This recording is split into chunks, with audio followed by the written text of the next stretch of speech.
presented by Public Music Matching.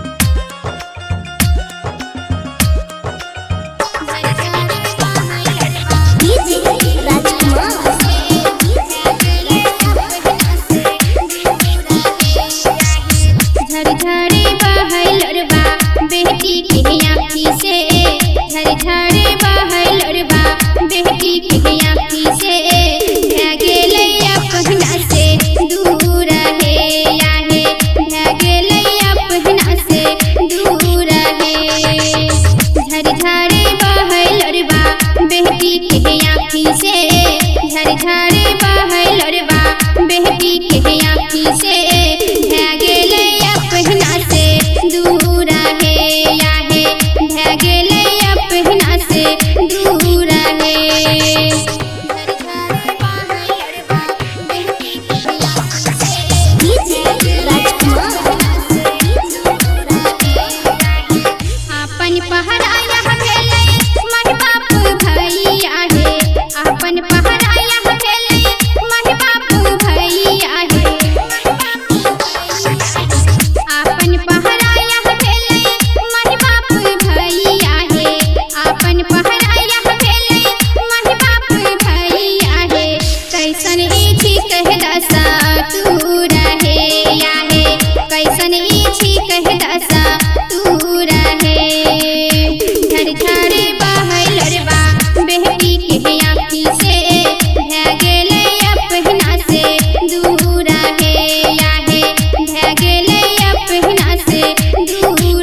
बचपन के पोसल सुगना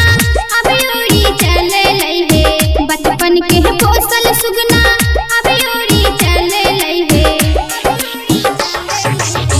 बचपन के पोसल सुगना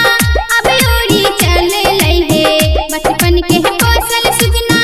अब उड़ी चले लइहे माई बाप के पिजहरा के छोरी है याहे माई बाप के पिजहरा के छोरी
recording studio public music Dudhpura बाजार।